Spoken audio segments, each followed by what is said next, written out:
What is up, guys? UZXCrimsonAvenger here, back to you with more Bleach Rebirth of Souls. It's been a month since I covered the last character trailer, that being Uncle Shunsui. I shouldn't have been gone for that long, but what can you do when the flu hits you, affecting your speech? I'm better now to return to deliver and talk about the 5 character trailers that I haven't covered yet on the channel. Komamura, Shuhei, the Goat Ikkaku, the Spoonhead Spider Noritora, and Shark Lady Harleybell. I'm trying something a little different while covering these 5 characters to make up for lost time, like give you a short summary of their kit, give you my short opinion of them, and bringing up moves from the website that wasn't showing their trailers, if they have one. Without further ado, let's get started with the big dog himself, Komamura. Komamura has a signature move called Tenken, which allows him to attack with Kokujo Tengen Myo at a wide range, even at a distance once prepared. His first spiritual pressure move lets Komamura summon the armor of Kokujo Tengen Myo, rushing forward and sweeps at the opponent. This move even ignores the opponent in the middle of their attacks, letting Komamura force his way through the enemy. Crazy how I mentioned that, because of his second spiritual pressure move will just straight up break your guard. I'm not even joking, it says so right there. It comes out slow enough to give you time to do something, otherwise you're screwed. Now Komamura's Bankai, on the other hand, will determine if he stays a bully or not. Because if you don't get the job done in Bankai, you're definitely gonna get bullied. You're a victim.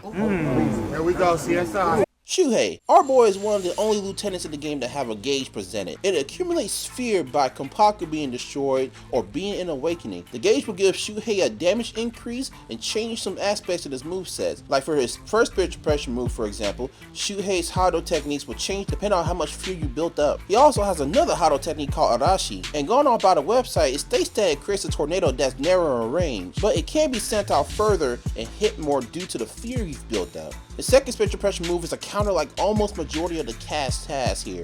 But the part that bothers me is the last part of the last sentence. It can be a reversal move at the end of the battle. The hell is that supposed to mean? The battle will already be over at that point. Anyway, Shuhei's awakening lets him use his Shikai Kazashini, and going on by the description, he's basically Red Eye's Black Dragon in terms of the aspect of potential. His stat increase isn't high, but his moveset has changed, now becoming a mid-range attacker. Oh, he does the spin thing like Hanzo does in Storm.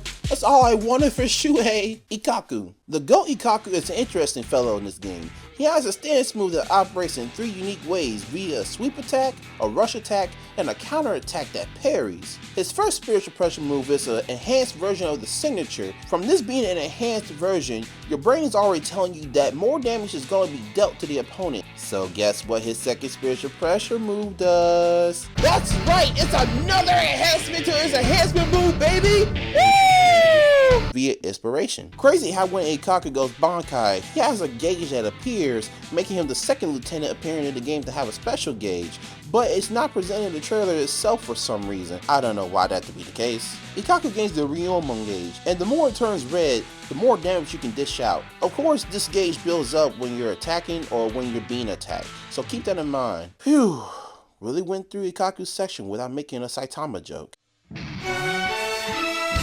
Noritora. The Spoonhead Spider himself is hard, due to how the signature move allows him to gain armor on his other moves. You put your right foot in. Noritora's first spiritual pressure move is unblockable if you stand there and let him wind it up. That goes the same for his second spiritual pressure move as well.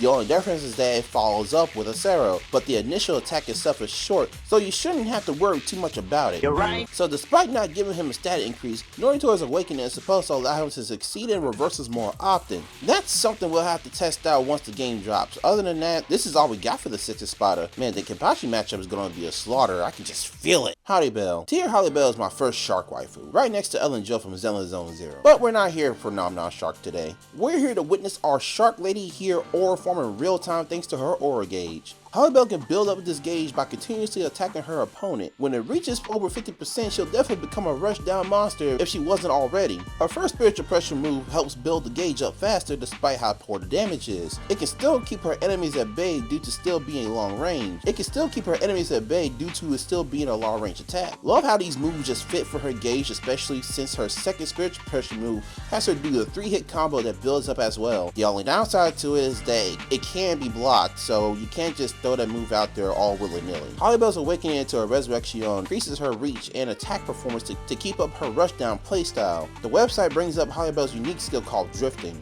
Ooh. This lets her charge towards the opponent to close in the distance on those who do passive play. It also mentions not having any offensive ability, but it can still do something else when you input a button. You know what, overall Holly looks fun to play and I can't wait to get my hands on her. Just wish I saw more water in her basic attacks. Also, does someone here mention anything about water? Because I happen to know a lot about water. Water is one of my specialties. With the roster currently at 30 playable characters and 4 Mondays left until the release of Rebirth of Souls, things are starting to heat up. Because if Dangai Ichigo somehow doesn't make it, that will be one of this game's biggest fumbles. Okay guys, so I'm going to go ahead and end the video here. If you enjoyed, be sure you leave a like, and if you're new, be sure to subscribe if you want to see more Rebirth of Souls content from me. Also, comment down below who you're excited to see in Rebirth of Souls, or who you're excited to play of the characters that you see in this video. This is UZXCrimsonAvenger, and don't lose your way guys.